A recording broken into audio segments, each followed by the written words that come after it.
वजीर पूनम प्रभाकर ने ऐलान किया है कि 11 नवंबर को जुबली हिल्स ज़िमी इंतखाब के मौके पर आमततील चायटू रहेगी। उन्होंने जुबली हिल्स के अवाम से दरख्वास्त की है कि वो वोट डालने के लिए इस ततील का इस्तेमाल करें। वजीर ने कहा कि पोलिंग का तनासुब वोटिंग फीसद कम नहीं होना चाहिए और हर शख्स को आगे आकर वोट डालना चाहिए ताकि जुबली हिल्स की तरक्की में अपना हिस्सा डाल सके। पूनम ने उम्मीद जाहिर की कि और जुबली हिल्स के अवाम भी वही नताइज देंगे जो कंटोनमेंट के इंतखाबात में दिए गए थे। ये बयान जुबली हिल्स के वोटरों को ज़्यादा से ज़्यादा तादाद में पोलिंग में शिरकत की तरगीब देने के लिए दिया गया है। 11వ తేదీన జరగనున్న జూబ్లీహిల్స్ ఉప ఎన్నికల్లో ప్రభుత్వం ఓటు హక్కును వినియోగించుకోవడానికి సెలవు ప్రకటించింది. ప్రతి ఓటరు విధిగా తమ గుర్తింపుకు తమ ఓటు హక్కును వినియోగించుకోవాల్సిందే విజ్ఞప్తి చేస్తూ ఉన్నాను. పోలింగ్ శాతం చాలా తక్కువైతుంది. అందుకే ప్రతి ఓటరుకు నేరుగా ఈ విజ్ఞప్తి చేరాలనే ఆలోచనతోటి ఈ మాట మాట్లాడుతూ ఉన్నాను. జూబ్లీహిల్స్ ప్రజలు ఈ ఉప ఎన్నికల్లో జూబ్లీహిల్స్ అభివృద్ధి కొరకు నిర్ణయించుకోవాల్సిన అవసరం ఉంది. కాబట్టి తప్పకుండా మీరంతా మరి ప్రభుత్వం అధికారంలో ఉంది, జూబ్లీహిల్స్ అభివృద్ధిని చేయడానికి అవకాశం ఉంది. గతంలో జరిగిన ఉప ఎన్నికల్లో కంటైన్మెంట్లో కాంగ్రెస్ గెలిపించినారు. అభ్యర్థి స్థానికుడు, యువకుడు, విద్యావంతుడు. కాబట్టి ఇన్ని కోణాల దృష్ట్యా కాంగ్రెస్ పార్టీ అభ్యర్థి నవీన్ యాదవ్ని గెలిపించడానికి 11వ తేదీ నాడు తప్పకుండా పోలింగ్ బూత్కి వచ్చి తమరి అమూల్యమైన ఓటు వేయాల్సిందే విజ్ఞప్తి చేస్తా ఉన్నాను. BRS के वर्किंग सदर KTR ने हैदराबाद रीजनल रंग रोड डेवलपमेंट अथॉरिटी की जानिब से चलाई जा रही तखरीबकारी मुहिम पर कांग्रेस हुकूमत को शदीद तनकीद का निशाना बनाया है। उन्होंने इल्ज़ाम लगाया कि हुक्काम सिर्फ गरीबों के घरों को निशाना बना रहे हैं। KTR ने कहा, हुक्काम वज़ीर आला रेवंत रेड्डी के भाई वुज़रा कांग्रेस के रहनुमाओं के घरों में दाखिल नहीं हो रहे हैं, वो सिर्फ गरीब अवाम के घरों को निशाना बना रहे हैं। उन्होंने कांग्रेस हुकूमत पर इल्ज़ाम लगाया कि वो अपने रहनुमाओं को छोड़कर छटी देकर बेसहारा शहरियों पर के तकब्बुर गारवर को ढा रही है। ఒకటే అడుగుతున్నా, నీకు నిజంగా ఎన్టీ రామారావు గారి మీద ప్రేమ ఉందా? ఓట్ల కోసం తప్ప 2 ఏళ్ళు ఎన్టీ రామారావు ఎందుకో యాదికి రాలేదు. ఎన్టీ రామారావు గారి విషయంలో కాంగ్రెస్ పార్టీ చేసింది ఏందో తెలుసా మీకు? 2004లో అప్పటిదాకా శంషాబాద్ విమానాశ్రయం పేరు ఎన్టీఆర్ విమానాశ్రయం అని ఉండే. కాంగ్రెస్ రాగానే ఎన్టీఆర్ పేరు రద్దు చేసిన మాట వాస్తవం కాదా? ఎన్టీఆర్ పేరు తీసేసి రాజీవ్ గాంధీ పేరు పెట్టింది నీ దిక్కుమాలిన కాంగ్రెస్ పార్టీ కాదా రేవంత్ రెడ్డి? అసలు నీకు తెలుసా ఎన్టీఆర్ నీ పార్టీ ఎట్లా అవమానించిందో? 83లో ఎన్టీ రామారావు గారు పెద్ద మెజారిటీతో గెలిస్తే ఆయనను ఆనాడు ఇందిరాగాంధీ ప్రభుత్వం గవర్నర్ అడ్డం పెట్టుకొని అప్రజాస్వామికంగా తొలగించింది నీ దిక్కుమాలిన కాంగ్రెస్ పార్టీ కాదా? గుర్తుందా నీకు? అసలు నీకు తెలుసా? అప్పుడు నువ్వు యాడున్నావో ఏ పార్టీలు ఉన్నావో ఎవరికి తెలియదు. ఇవాళ ఈయనకు ఎన్టీ రామారావు గారి మీద తెగ ప్రేమ పొంగుతున్నది. ఒక్కసారి ఎన్టీ రామారావు గారి మీద రేవంత్ రెడ్డి ఏం మాట్లాడిండో ఒక్కసారి మీరు చూడాలని చెప్పి నేను కోరుతా ఉన్నా. 84లో ఎన్టీ రామారావు గారు తిరిగి ముఖ్యమంత్రి అయిన తర్వాత వారు ఏమనుకున్నారంటే నేను దైవాంశ సంభూతుణ్ణి, కృష్ణుడిని నేనే, రాముడిని నేనే, ఇంద్రుడిని నేనే, చంద్రుడిని నేనే, అందరు కలిసి మీరు నా పాదాలకు మొకరిల్లండి అని చెప్పి ప్రజాస్వామ్య స్ఫూర్తికి విరుద్ధంగా.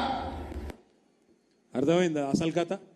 ఎన్టీ రామారావుకు అహంకారము, దేవుణ్ణి అనుకున్నాడు అని ఆ రోజు మాట్లాడిన కాంగ్రెస్ ముఖ్యమంత్రి ఇవాళ ఓట్లు రాగానే ఓట్ల కోసం నేను ఎన్టీఆర్ గారి విగ్రహం పెడతా అంటుండు. నువ్వే.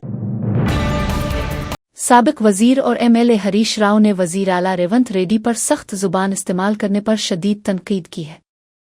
हरीश राव ने पूछा, रेवंत रेड्डी का ये मुंह है डंडा नौरा मोरा?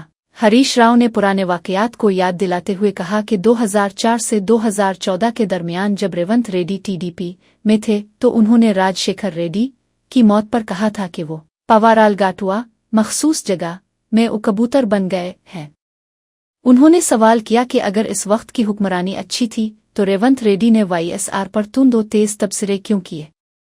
हरीश राव ने मजीद कहा कि रेवंत रेड्डी ने TDP MLA होते हुए असेंबली में कहा था कि उनके वालिद की मौत के बाद गुस्ल के लिए कुनवे पर भी बिजली नहीं थी, जबकि आज उन्हीं देहातों में 24 घंटे बिजली है और उसका क्रेडिट के CR को जाता है। వైఎస్ రాజశేఖర రెడ్డి గారు అవినీతికి పాల్పడాలని మాట్లాడిన మాటలు మరి మర్చిపోయినవా? నీ నోరుని ఏమన్నా ఫినాయిల్తో కడుక్కున్నావా? ఆనాడు అసెంబ్లీలో నేను కూడా ఉన్నా. నాటి తెలంగాణ ఏర్పడక ముందు ఉమ్మడి రాష్ట్రంలో ఆనాటి కాంగ్రెస్ పాలనలో ఇదే రేవంత్ రెడ్డి తెలుగుదేశం ఎమ్మెల్యేగా అసెంబ్లీలో లేచి తన తండ్రి గారు చనిపోతే దహన సంస్కారాలు పూర్తయిన తర్వాత స్నానం చేయడానికి కరెంటు లేదు, కరెంటు ఏఈలకు డిఈలకు ఫోన్ చేసి బతిలాడుకుంటే తండ్రి చనిపోయినాక స్నానం చేయడానికి నీళ్లు లేది పాలన ఈ కాంగ్రెస్ పాలన నువ్వే కదా మాట్లాడింది.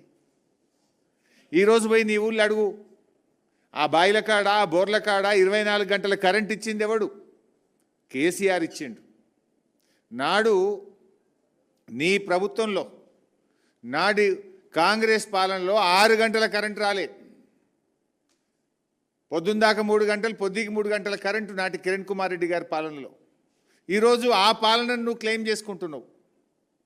కానీ ఇలా నీ ఊర్లో అడుగు 24 గంటల కరెంట్ ఇచ్చింది కేసీఆర్ గారు. అంటే నువ్వు అసలు ఏం మాట్లాడుతున్నావు? అంటే ప్రజలంత అమాయకులు అనుకో.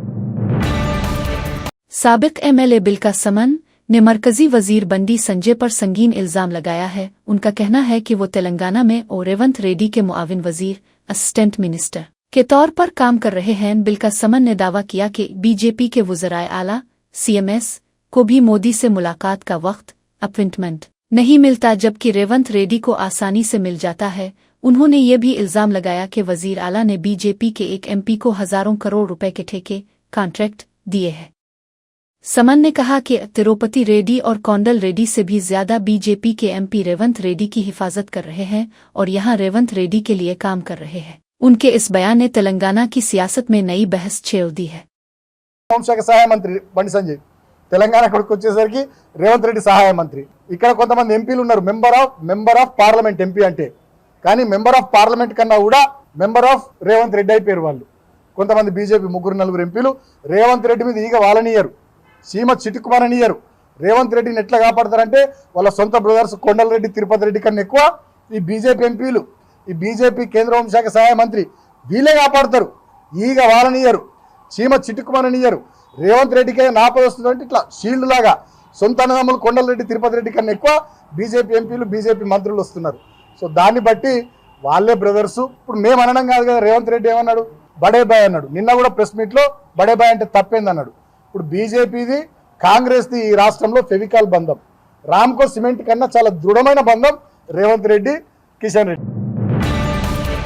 जुबली हिल्स ज़िमनी इंतखाब से पहले ईरागड्डा में एक मकान पर छापा मारा गया, इस शक की बुनियाद पर कि वहां बड़ी मिकदार में नकद रकम कैश छपाई गई है।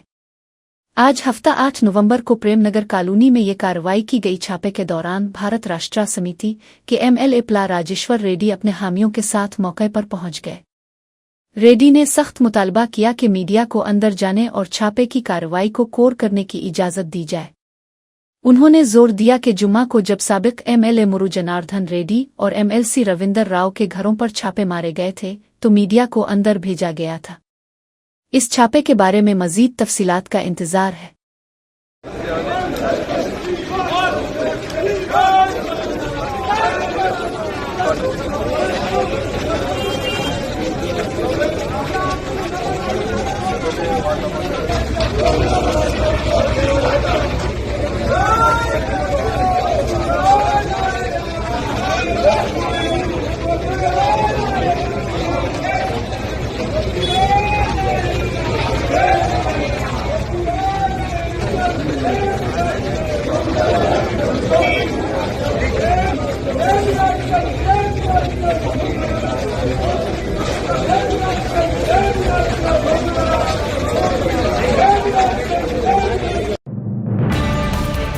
साबिक वजीर और एमएलए जगदीश रेड्डी ने वजीर आला रेवंत रेड्डी पर सख्त हमला करते हुए कहा है कि और रेवंत रेड्डी को देखकर शर्म को भी शर्म आ रही है। जगदीश रेड्डी ने कमांड कंट्रोल सेंटर के इस्तेमाल पर सवाल उठाया। उन्होंने कहा, रेवंत रेड्डी कहते हैं कि केसीआर ने हमारे ऊपर निगरानी रखने के लिए कमांड कंट्रोल सेंटर बनाया था, तो क्या तुम खुद रोजाना वहां बैठकर हम पर निगरानी कर रहे हो? उन्होंने मजीद कहा, अगर आप में हिम्मत है तो प्रगति भूमि में लगी बुलेट प्रूफ खिड़कियां दिखाओ, क्या तुम्हें शर्म नहीं आती? रेड्डी ने दावा किया कि वजीर आला कुछ भी कर लें, जुबली हिल्स ज़िमनी इंतखाब में कांग्रेस पार्टी नहीं जीत सकती। बुलेट प्रूफ సిగ్గు అనిపించదా మాట్లాడడానికి అట్లాంటి మాటలు? చూపించాలి కదా, తీసుకుపోయి రిపోర్టర్లను తీసుకుపోయి మేము చేసినాం అప్పుడు ఆరోపణ, ఇగో మేము చూపించండి, మేము చూపిస్తున్నాం, పట్టండి ఆధారాలు. ఇప్పుడు మరో కమిషన్ వేసి ఎంక్వైరీ చేయరా దాని మీద కూడా? ప్రగతి భవన్ పైన కమిషను, ఇదేంటిది కమాండ్ కంట్రోల్ సెంటర్ పైన కమిషను చేయరా విచారణ? సెక్రటేరియట్ ఉపయోగం లేని భవనాలు. నిజమే, నీ దృష్టిలో ప్రజలకు ఉపయోగపడే ఏది కూడా ఉపయోగపడి కావు నీ దృష్టిలో. కేసీఆర్ పెట్టిన కేసీఆర్ కిట్ కావచ్చు, కేసీఆర్ పెట్టిన రైతు బంధు కావచ్చు, కేసీఆర్ ఇచ్చిన గొర్రెల పెంపకందారులకు ఇచ్చిన గొర్రెలు కావచ్చు, చేపల పెంపకందారులకు ఇచ్చిన చేపలు కావచ్చు, ఇవన్నీ కూడా నీ దృష్టిలో నిరుపయోగమైన పథకాలు. ప్రజలకు ఇచ్చిన 24 గంటల కరెంట్ కావచ్చు, మిషన్ భగీరథ ద్వారా ఇంటింటికి ఇచ్చిన మంచినీళ్ళు కావచ్చు. నిజమే, ఇవన్నీ నీ దృష్టిలో నిరుపయోగమైనవి. ఎందుకంటే ఇంట్లో దేంట్లో కమిషన్ రాదు కదా. నీకు కమిషన్ వచ్చే పనులు చేస్తేనే ఉపయోగపడేవి. ఇవన్నీ ప్రజలకు ఉపయోగపడేవి, ప్రజల జీవితాల్లో వెలుగులు నింపేవి. అందుకే నీకు ఎందుకు అవి నచ్చుతలేవు. హైదరాబాద్ డెవలప్మెంట్ మీద పెడదామా చర్చ? నువ్వు చర్చ పెట్టినా పెట్టకపోయినా जुबली हिल्स असेंबली हल्के में कांग्रेस के रहनुमाओं पर आजादाना बेखूफी से वोट के बदले रकम तकसीम करने का इल्जाम लगाया गया है। ये रकम की तकसीम खुलेआम की जा रही है, जो कि इंतखाबी ज़ाब्ता अखलाक की खिलाफ वर्जी है। इत्तला के मुताबिक ये वाक़या बोराबनड्डा साइट 3 के अम्बेडकर नगर में पेश आया। कांग्रेस की मकामी खातून रहनुमा आदमुआ राजेश्वरी और दीगर कांग्रेस के कारकुनान यहां वोटरों को नकद रकम तकसीम कर रहे थे। यह गैर कानूनी सरगर्मी ज़िमनी इंतखाबात से कबल सियासी माहौल को गर्म कर रही है। इलेक्शन कमीशन से मुतालबा किया जा रहा है कि वो इस गैर इखलाकी अमल का सख्त नोटिस ले।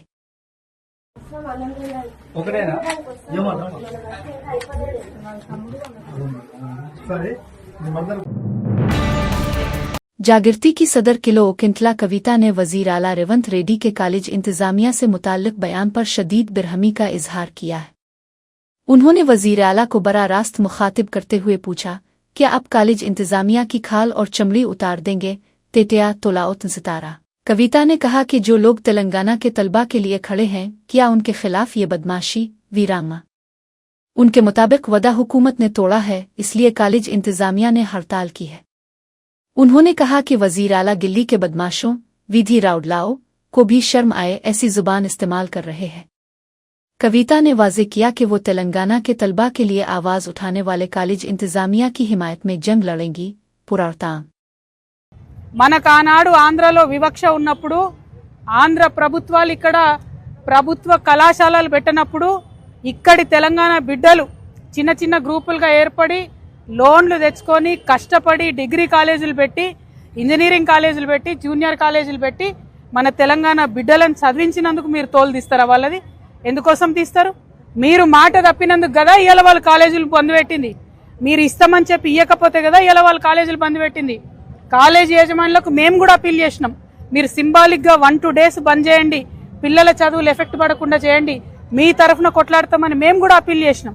మరి మీరు కాంట్రాక్టర్లకు పైసలు ఇస్తారు ఎట్లా, కాలేజీలకు పైసలు ఇయ్యారు ఎందుకు? అవి పక్కన పెట్టుకొని మీ తప్పులు పక్కన పెట్టి మీ తప్పులు దాచిపెట్టి కాలేజీ వాళ్ళ మీద మీరు నిన్న చేసినటువంటి వీరంగం అన్నది తప్పు. దీన్ని మేము తీవ్రంగా ఖండిస్తా ఉన్నాం. మీరు క్షమాపణ చెప్పాలి. మిమ్మల్ని 1800 నుంచి 2000 కాలేజీలు బంద్ పెట్టిరండి. మీరు నిన్న 2-3 పేర్లు చెప్పారు. ఏమన్నారు? 2-3 పేర్లు చెప్పి వీళ్ళు మమ్మల్ని ఈ పర్మిషన్ అడిగినారు, ఆ పర్మిషన్ ఇయ్యను, నేను ఇయ్యను అంటున్నారు. ఇయ్యకండి. 10 మంది మిమ్మల్ని పర్మిషన్ అడిగిన వాళ్ళని పక్కన పెట్టండి. మిగతా 100లాది కాలేజీలు ఏం చేసినాయి మిమ్మల్ని? మిగతా 100లాది కాలేజీలో చదువుతున్న పిల్లలు ఏమైపోవాలా? వాళ్ళ భవిష్యత్ ఏమైపోవాలా? అది ఆలోచించమని నేను. वजीर नारा लोकेश ने अनंतपुरम जिला के लिए बड़े तरक्याती मंसूबों का ऐलान किया है। उन्होंने कहा कि अनंतपुरम को एक खुश्क साली वाला इलाका कैराव प्राणतेम समझा जाता है, लेकिन हम यहाँ गाड़ियाँ तैयार करने के काबिल सनतें इंडस्ट्रीज ला रहे हैं। उन्होंने यकीन दिलाया कि वो भीरवानी टुम्पा प्रोजेक्ट को जरूर मुकम्मल करेंगे, जिसके लिए मकामी लोगों ने दरख्वास्त की थी। वजीर ने कहा कि हम अपने जिला के नौजवानों को रोजगार अलिफा उपाधि फराहम करने की सम्त में कदम बढ़ा रहे हैं। लोकेश का बयान इलाके की मईशत को बेहतर बनाने और मकामी लोगों को फायदा पहुंचाने के हुकूमती अज़्म की अक्कासी करता है। భైరవ్ తిప్ప ప్రాజెక్ట్ పూర్తి చేస్తే బాగుంటుందని కోరారు. భైరవ్ తిప్ప ప్రాజెక్ట్ శంకుస్థాపన చేసింది తెలుగుదేశం పార్టీ, పూర్తి చేసేది కూడా ఒక తెలుగుదేశం పార్టీనే. కరో ప్రాంతం లాంటి అనంతపూర్ జిల్లాలోనే కార్లు పండించే విధంగా అనేక పరిశ్రమలు మేము తీసుకొచ్చాం. సాగునీటి ప్రాజెక్టులు పూర్తి చేస్తాం.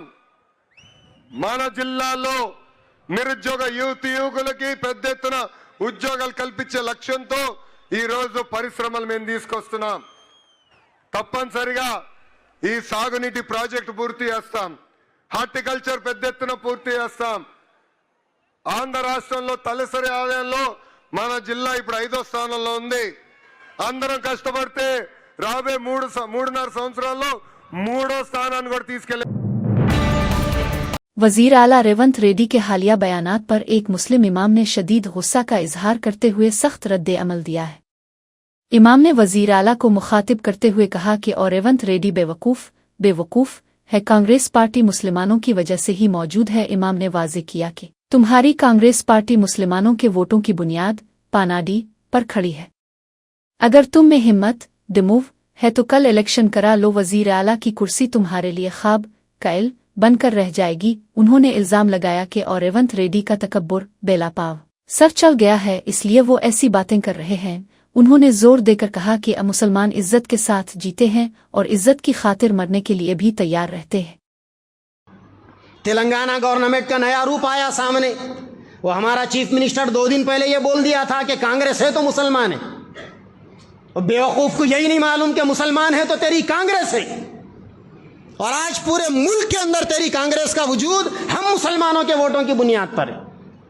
अगर मुसलमान तुझे उठाकर पटकने पर आ जाए, चैलेंज है अब्दुल मोइज शामजी का, कल इलेक्शन रखा के देख दे, फिर परसों तेरा ख्वाब बन जाएगी तेरी ये सीएमशिप की सीट। जब हद से ज्यादा मस्ती चढ़ती है ना तो ऐसी बातें जबान पर आती।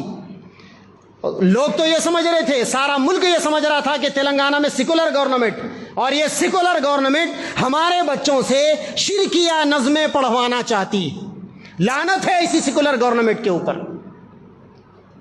इसीलिए गवर्नमेंटें अपना काम करते रहेगी, हुकूमतें अपने कानून बनाते रहेगी, और ऐसे अगली नस्लों में भी कानून आएंगे।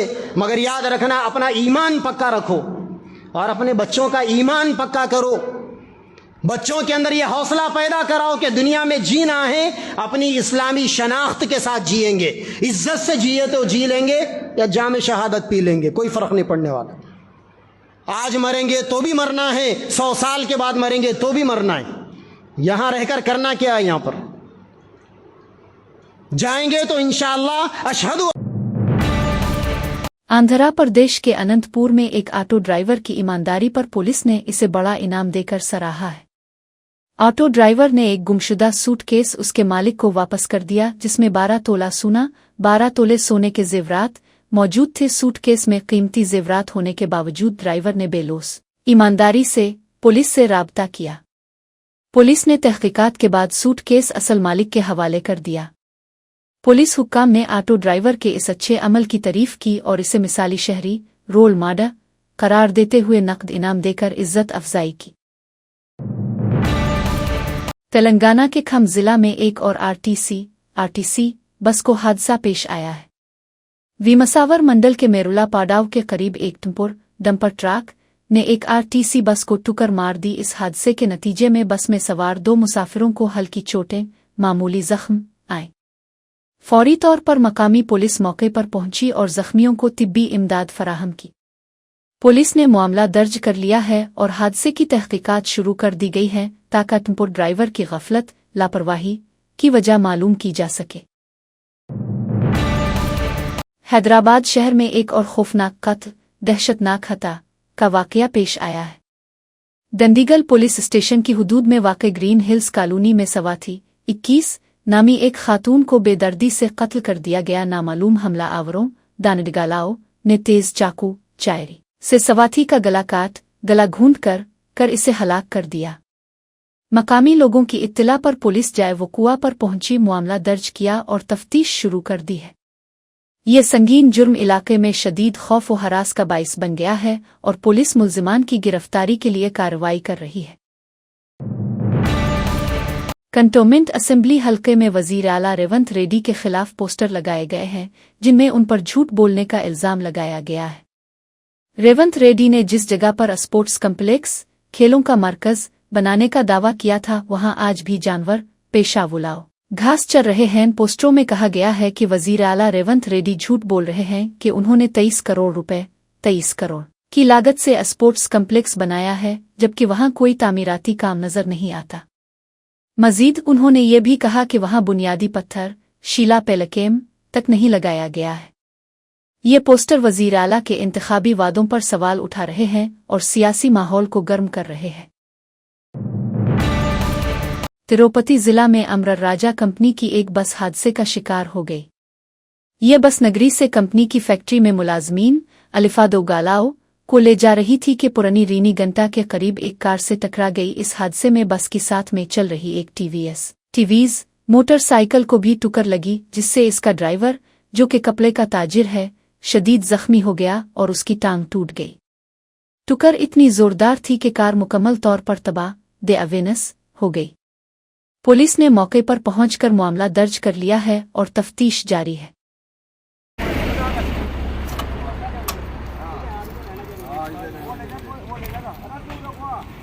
DCM ప్రోగ్రామ్ లో ఆపశృతి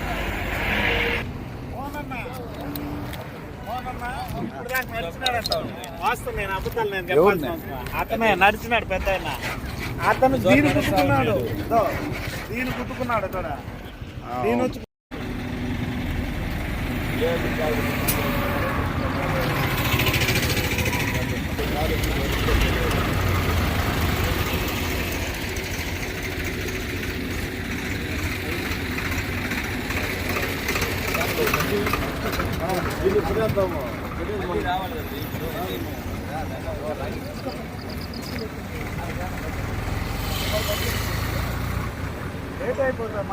ఏడైపోయింది బ్రదర్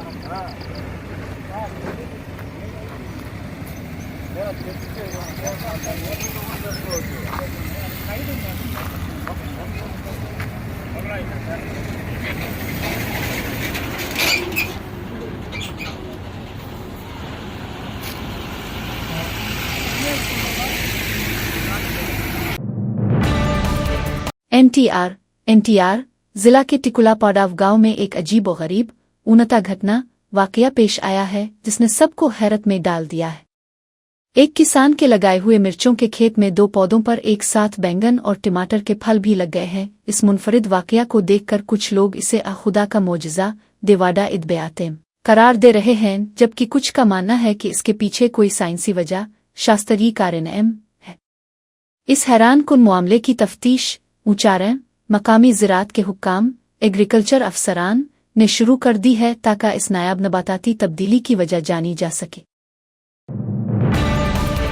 हनमकुंडा जिला के एलिकेतार्थी गांव में एक अजीब और गरीब अनोखा वाकया पेश आया, जहां 2000 से ज्यादा मुर्गियां, हजारों मारिग सड़क के किनारे अचानक पुरअसरार तरीके से नमूदार हो गई। मकामी देहातियों गांव वालों ने इस नायाब मौका को हाथ से जाने नहीं दिया और इसे एक बड़े जश्न में तब्दील कर दिया।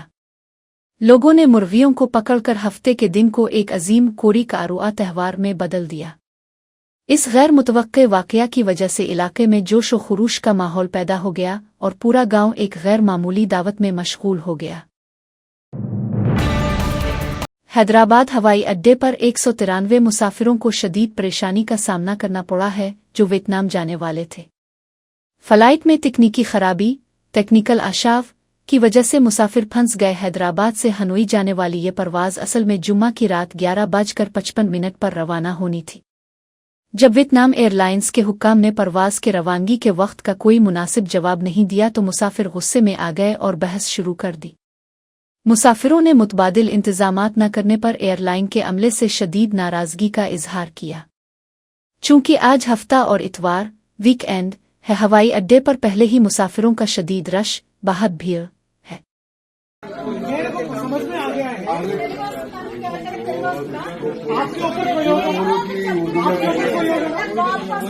आपके ऊपर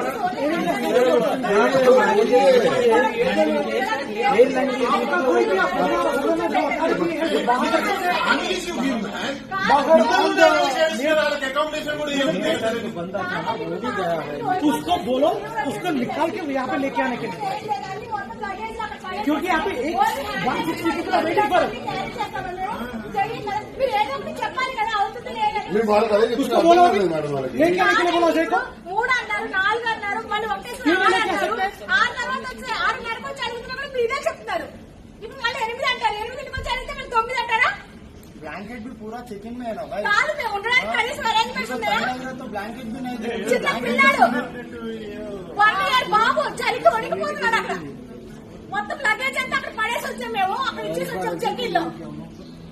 जल्दी से मेरे को 2 मिनट नहीं चाहिए अभी।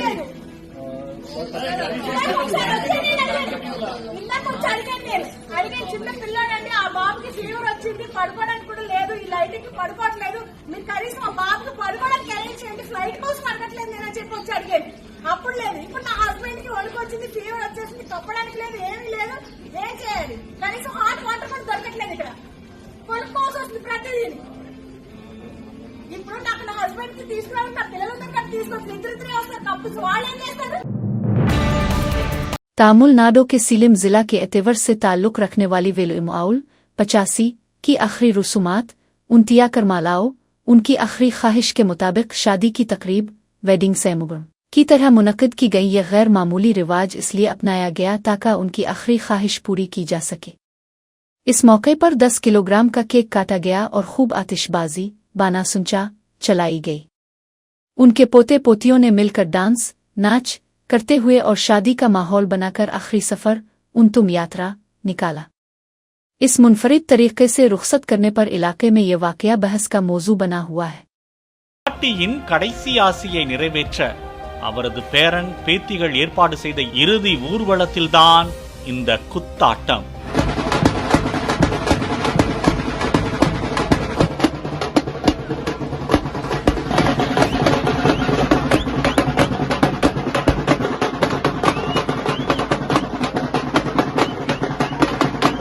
பட்டாசு வெடிக்க விட்டு மேளதாளத்துடன் குத்தாட்டத்துடன் நடைபெற்ற இந்த இறுதி ஊர்வலம் நடைபெற்றது சேலம் மாவட்டம் ஆத்தூர் அருகே உள்ள பெத்தநாயக்கன் பாளையத்தில்தான்.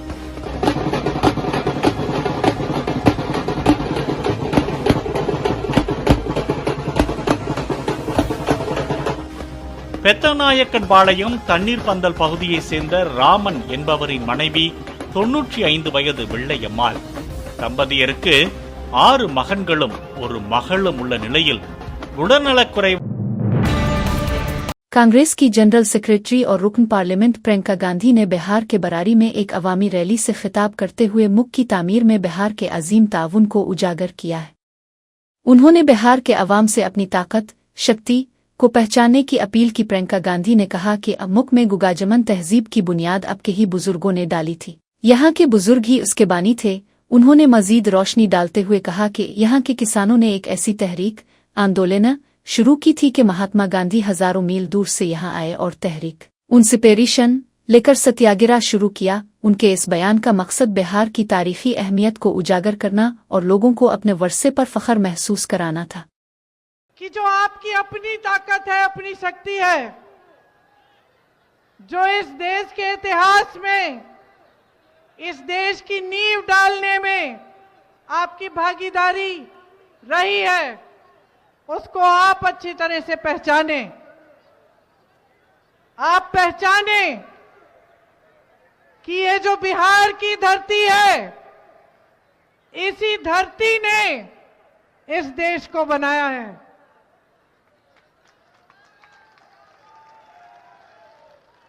आप पहचाने कि वो आपके ही बुजुर्ग थे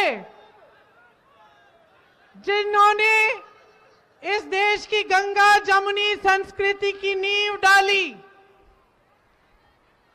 बिहार के ही किसानों ने एक ऐसा आंदोलन किया कि महात्मा गांधी को हजारों मील दूर उन तक आवाज पहुंची कि बिहार के कुछ किसान हैं, वो अंग्रेजी साम्राज्य के सामने खड़े हैं, डटकर विरोध कर रहे हैं और उनमें इतनी हिम्मत है, इतना धैर्य है, इतनी वीरता है कि इतने बड़े साम्राज्य के सामने झुक नहीं रहे हैं।